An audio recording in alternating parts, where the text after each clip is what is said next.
한국인이 러시아에서 간첩 혐의로 체포됐다 기사가 나오고 있습니다. 놀라실 부분도 있겠습니다만 내용을 제가 다시 한번 분석해 볼게요. 네, 한국인 한 명이 올해 초 러시아에서 간첩 혐의로 체포됐다고 러시아 타스 통신이 보도했습니다. 한국인이 러시아에서 간첩 혐의로 체포된 건 이번이 처음인데요. 체포된 뒤 몇 개월이 지나서 외부에 알려진 겁니다. 보도에 따르면 한국인 백 씨는 올해 초 블라디보스톡에서 구금됐고 추가 조사를 위해 지난달 말에 모스크바로 이송돼 구치소에 구금됐습니다. 종교 관련 종사자로 알려졌는데요. 보안이 워낙 철저하다 보니 혐의의 세부 내용은 공개되지 않고 있습니다. 일상적으로 이렇게 들으면 약간 선교하다가 잡혀간 사람 같은 그런 느낌이죠. 목사라 그러더라고요. 네. 근데 저는 여기에서 송 작가 특유의 모든 사안을 꿰뚫어보는 우리 문희정 아나운서는 맨날 음모론이라고 하지만 꿰뚫어보는 국장이 그러는 거야, 이 국장이. 꿰뚫어보는 듯한 그 냄새, 그 냄새? 특유의 그 냄새. 뭘? 요거 뒤에 뭔가 다른 게 있구나 하는 그 냄새를 맡을 수 있는 사건이 드디어 벌어졌다고 봅니다. 일상적인 뉴스는 보도된 대로에 그쳐 있지만 사실 이 사람의 행적이 저는 매우 수상합니다.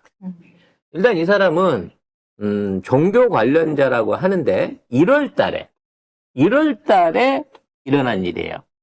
이 사람이 애초에 여기서 출국을 해갖고 중국을 갔어요. 네. 중국을 가갖고 육로를 통해갖고 블라디보스토크로 간 거예요. 그래서 현지에서 체포가 된 거예요. 체포가 되는데 부인은 풀어줬어요. 집에 와 있어. 네. 한국에. 네. 근데 남편만 잡혀가지고 구금이 돼 있었다는 거죠. 근데 이게 지금 뉴스에 나와요. 그리고 이 사람은 국가 기밀 정보를 목사가 외국의 정보기관에 넘긴 혐의로 이게 1급 기밀이에요, 이게. 이게 가능해? 뭐야, 이게. 일상적으로 여러분 생각을 해보세요. 목사가. 내가 블라디보스토크를 간다 또는 목사가 종교적인 이유를 간다라고 하면 사실 이제 러시아 같은 데 가갖고 선교하는 사람 별로 없지 않아요? 그렇죠. 예. 중국에서도 안 되고. 네, 중국에서도 잘 안 되고 중동 가서도 잘 안 되고 하다 보니까 이제 아프리카 쪽 많이 갔다가 왜냐면 이제 회교도 쪽은 안 된다. 이슬람 쪽은 안 된다는 게 있어가지고 남미나 이제 저기로 많이 가요. 아프리카 쪽으로 요새는 많이 가거든요. 근데 이 사람 특이하게 러시아를 타겟으로 했다는 거지. 블라디보스톡을 가려고 하면 갈 방법이 많습니다. 유람선 타고도 가고 비행기 타고도 가고 쉽게 가거든요. 네. 굳이 중국 본토에 들려가지고 육로로 여길 넘어간 것도 매우 이상한 거예요. 그리고 이 사람이 예를 들어 어떤 중대한 간첩 행위가 있었다 그러면 체포되자마자 이와 관련된 내용들이 뭔가 이렇게 뉴스에 나거나 상호간에 좀 교류가 돼야 되는데 2달 가까이를 오토 레코드를 하고 있었고 심지어 동행했던 부인은 풀어줬단 말이야. 아니 그만큼 중대한 국가기밀을 누설한 간첩이면 사실은 스파이 혐의라고 하면 주변에 있는 가족, 친지들까지 전부 다 자세한 조사를 받아 맞는데 이 양반은 부인은 그냥 풀어주고 부인은 집에 와갖고 그냥 일상적인 생활을 하고 있는 상황인 거야. 그래서 여기에 봤을 때 우리가 흔히 이 서방 외교관들이나 이런 스파이 첩보 세계에서 흔히 있던 에피들이 생각이 나는 거야. 갑자기 적성국이나 아니면 외교적으로 교류가 없던 국가들하고 간첩 혐의로 누가 이렇게 잡혀요. 잡혔다고 발표가 나면 이 사람 석방을 위해서 뭔가 이제 많은 외교관들이 오고 가면서 무지하게 많은 얘기들을 하는데 결국 이 사람은 시간 지나면 흐지부지 풀려남과 동시에 뭔가 얘기가 합의가 끝났는데 그 내용은 발표가 안 나고 이 사람 송환 때문에 주로 그동안 만났던 거야. 요렇게 되는 케이스들이 많거든요. 그래서 이거는 우리하고 러시아하고 뭔가 공개적으로 얘기는 할 수 없으나 굉장히 중대한 내용을 주고받기 위한 일종의 이 사람이 메신저 내지는 그런 역할을 하는 사람일 가능성이 있다. 블랙일 가능성이 있다라는 생각이 들어요.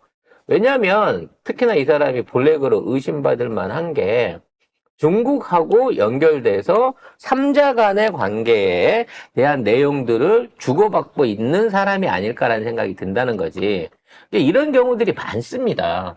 그 다른 나라, 그러니까 외교적으로 만날 수가 없는 국가야. 예를 들면 이제 북한과 미국 같은 경우가 그렇죠. 갑자기 북한의 미국의 외교관이나 중량급 인사가 북한을 방문하거나 제3지대에서 만난다 그러면 누가 봐도 들켜요. 근데 거기에 대한 핑계를 대기가 애매하단 말이야. 그러니까 어떤 경우가 생기냐면 갑자기 판문점에 관광 갔다가 북으로 넘어가 버리는 미군 병사 같은 사람이 생기는 거죠.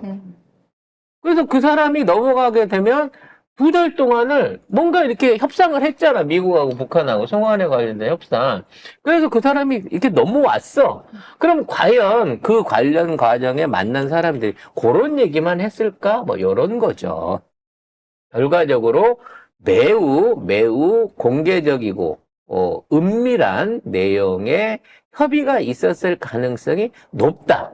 그리고 이거는 이 사람이 중국도 거쳐가는 통이기 때문에 중국과 러시아, 한국 조금 더 확대하면 북한까지 연결돼 있는 모종의 협의를 진행하고 있는 과정일 가능성이 높다라고 봐집니다. 이거는 제 내피셜이에요. 그래서 요 사건이 이제 한번 보도가 된 걸로 끝나게 되면 이제 앞으로 이분에 대한 이 백 씨에 대한 송환을 위해서 러시아하고 우리하고 자꾸 사람이 왔다 갔다 하고 만나도 하나도 안 이상한 거야. 그리고 그와 관련된 내용을 중재하거나 하기 위해서 중국에 있는 사람이 또 가갖고 바로 보내줄 수도 있는데 그러면 중국으로 우리가 받아서 보내주겠다든지 인도에 관한 얘기를 하고 있다라고 하면 자연스러운 거야. 근데 내용은 전혀 다른 얘기를 하고 있을 가능성이 있다라고 저는 개인적으로 보고 있습니다. 근데 러시아가 간첩 혐의로 체포를 하면 안 놔줍니다. 죽어서 나오거나 아니면 못 나와요. 그리고 이제 보통은 우리가 생각하는 우리나라 무슨 남부구치소처럼 샤워실 있고 따뜻하고 이런 가끔 케이블 TV도 보여줘 이런 개념 아니거든요. 러시아에서 간첩 혐의로 잡혀 들어가게 되면 나발리 있었던 난방 안 틀어주는 시베리아 감옥이라든지 이런 살벌한 데 들어가고 있는 거고, 그렇게 되면 신병 관련된 내용이나 정보들이 외부로 전혀 유출이 안 돼요. 그랬기 때문에 이 정도 공개적인 얘기가 우리 뉴스에 나왔다는 거는 이런 사람이 있다는 거를 통보야 1월 달에 갔겠지. 부인도 있는데 이 비밀리에 대한 정보를 우리 정부가 시기에 맞춰서 깠다고밖에 볼 수 없는 거죠. 그러면 우리 정부 간 게 아니고 러시아 언론에서 탔어서 그러니까 상호 간에 서로 이거를 까갖고 얘기를 하고 있는 거나 마찬가지란 얘기야. 그러니까 요거를 공개화해갖고 할 정도 되면 협상이 진행 중이라고 봐야 된다라는 게 일종의 이제 외교적인 스킬이라는 거지. 그럼 여기서 이제 한 단계 더 나가 봅시다. 이분이 목사를 하면서 어떻게 대단한 국가기밀을 들고 가서 무슨 내용을 팔아먹는지 모르겠지만 러시아 정부가 간첩으로 체포할 만큼 큰 사안을 저질렀다고 하니까. 근데 그럼 그거를 빌미로 해서 송 작가의 예측대로 만일 다른 류의 협상을 하고 있다면 이거는 분명히 현재 진행되고 있는 북한의 개방이나 비핵화나 육자회담하고 연결될 고리 중에서 공개적으로 얘기하지 못하는 부분에 대한 토론일 가능성이 매우 높다는 거지. 그럼 그 안건이 무엇이겠느냐라는 거를 한번 상상을 해보자고. 요거는 아까 얘기와 마찬가지로 음모론의 음모론을 또 보태는 거예요. 송 작가 입장에서.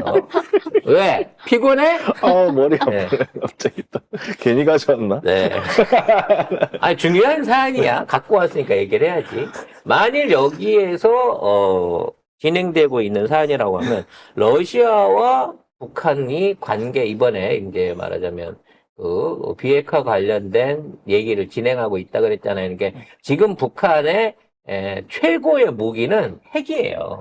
핵과 미사일 부분인 거고, 이 핵과 미사일 부분이 미국을 위협하고, 그러니까 러시아나 중국보다는 미국이나 일본, 오키나와나 괌, 미국 본토에 위협이 되기 때문에 이게 정치적 협상거리로 오는 거고, 그래서 그 부분을 비핵화를 하기 위해서 미국 국무부를 비롯해서 뭐 우리가 쭉 북한 관련된 얘기해왔지만 뭔가 제공을 해야 된다. 단계적으로 뭔가 협상을 하고 제공을 해야 된다라는 얘기가 나오고 있는데 이 관계에 걸림돌이 하나 생긴 게 있어요. 그게 뭐냐면 북한이 핵 보유국의 지위를 인정해 달라라는 요구를 하고 있고 러시아한테 이거를 승인을 받아달라고 요청을 하고 있는 거야. 즉 북한이 내가 비핵화를 하긴 할 거야. 언젠가 우리가 갖고 있는 핵무기 공개하고 거기에 대한 무력화에 내가 합의를 봐줄 건데 일단 그거에 대해서는 내 안전 보장을 해줘야 돼라는 부분이 있는데 이 안전 보장의 협의가 다 됐어요. 그래서 기시다도 가는 거고 미 국무부도 단계적으로 뭘 해주겠다고 하는 거고 우리도 뭐 세계 자본들도 다 들어가긴 하는데 그 상황에서 북한이 플러스 옵션 한 보따리를 더 원하는 게 뭐냐면 우리한테 핵 보유국의 지위를 인정해 달라는 거야, 공식적으로. 이거는 굉장히 외교적으로 불편한 사안이거든요. 그리고 이러한 요구를 했다라는 거를 까놓고 얘기하면서 요거를 협상 의제로 갖고 갈 수가 없는 거야. 근데 북한이 러시아한테만큼 딴 데는 말을 잘 안 들어주고 현재 러시아랑 제일 친하잖아. 포탄도 주고받고 기술도 주고받았으니까. 그래서 핵 보유국 지위를 보장해달라라는 얘기를 했고, 그래서 러시아 입장에서는 이게 굉장히 큰 골칫거리가 된 거예요. 그래서 이거를 어떤 방법으로 풀어나갈 수 있을까를 얘기하는 데 있어서 한국하고의 일종의 협조 내지는 조율이 필요한 단계라는 거지. 네, 북한의 핵 보유를 하고 있다는 사실은 우린 이미 알고 있지만 뭐 핵실험도 하고 해서 알고 있고 뭐 지네들이 어느 정도 수량을 갖고 있는지 모르지만 쏜 거 있는 건 알아. 얼마나 위력적인지 모르지만. 근데 이걸 국제적인 지위를 용인하느냐 안 하느냐에 대한 부분은 이건 완전히 다른 차원의 문제거든. 그래서 그 부분을 만일에 인정한다고 했을 때 가장 큰 영향을 받는 당사국이 누구냐? 우리예요, 우리. 북한을 핵 보유국으로 인정하는 순간 그동안 있었던 그 남북 간의 외교적인 어떤 그 격차라든지 경제라든지 그 안보나 관계에 있어서의 어떤 헤게모니가 북한이 확 올라가 버리는 상황이 생기고 우리는 엄청난 외교적 손실을 감수해야 돼요. 실제 파키스탄이나 방글라데시 같은 나라도 핵이 있다고는 하지만 핵 보유국으로 인정받지는 못하거든요. 인도는 인정받고 있지만. 이와 같은 부분 안에서 북한 같은 나라를 핵보유국으로 인정한다 그러면 우리가 굉장히 불편해져. 경제적으로 그렇고 외교적으로 그렇고.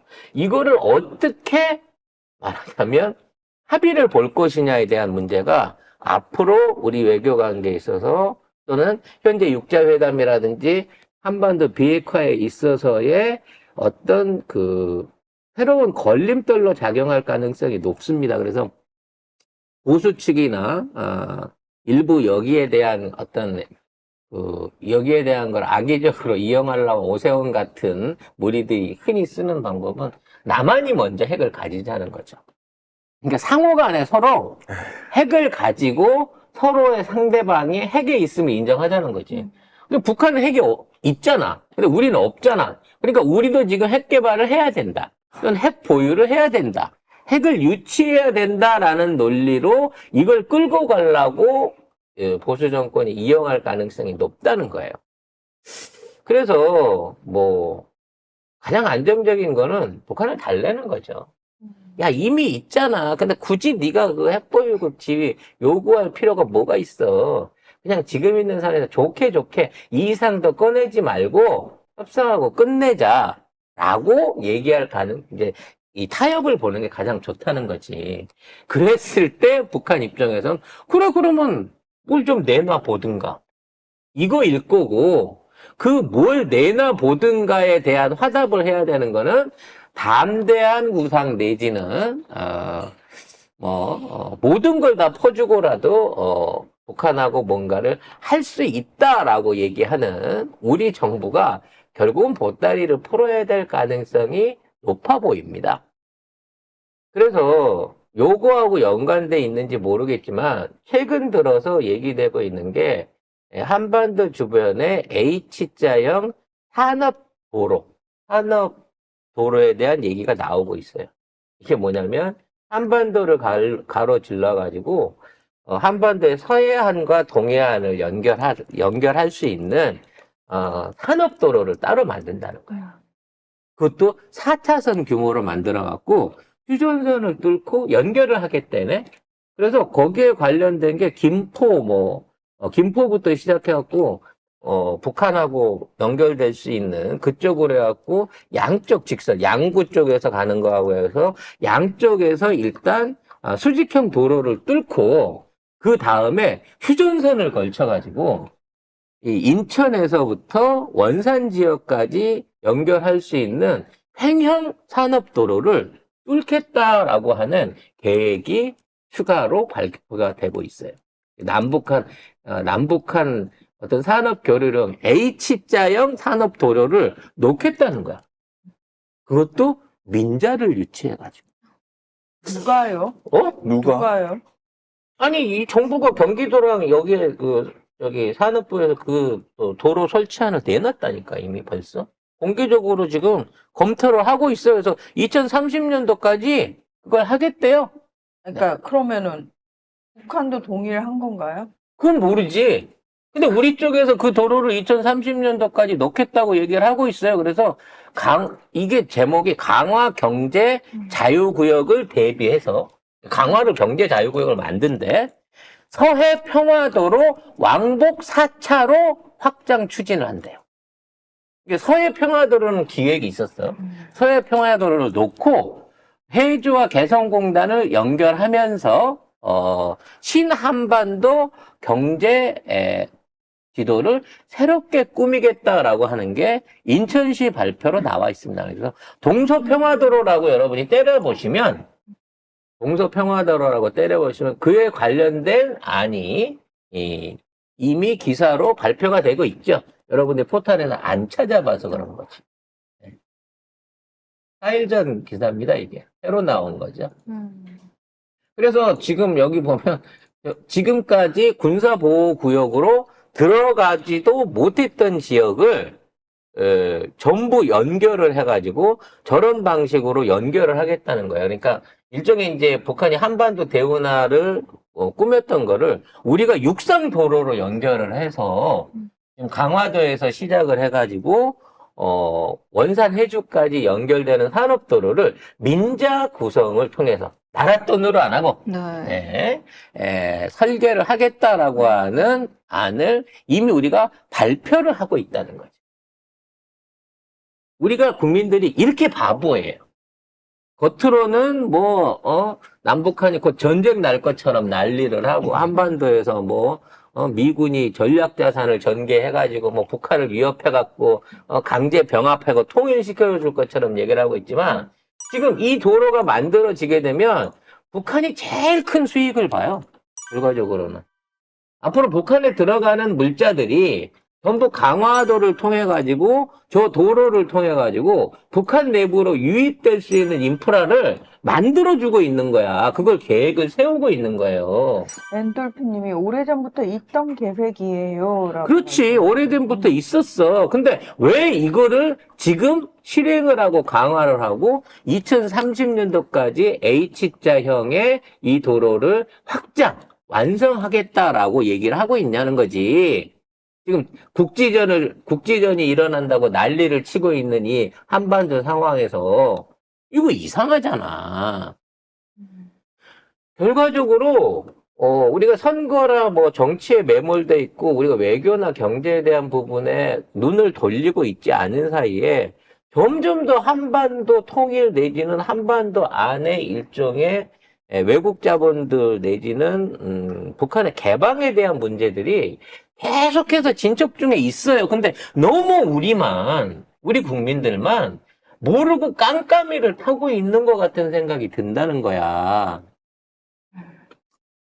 그래서 이번 러시아에서의 간첩 사건도 단순하게 무슨 뭐 종교적인 신념이 있어서 선교를 하러 갔다가 잡힌 무슨 뭐 여기 이슬람 무장단체한테 잡힌 이런 피납하고는 차원이 다른 단계의 모종의 뒷배경이 있지 않겠느냐라는 게 그런 쪽으로만 촉이 예민한 송 작가의 예상으로 그런 게 좀 의심이 된다라는 정도에서 확인을 하겠습니다. 나중에 이 방송이 송지가 될지는 시간이 지나 보면 증명을 하게 되겠죠.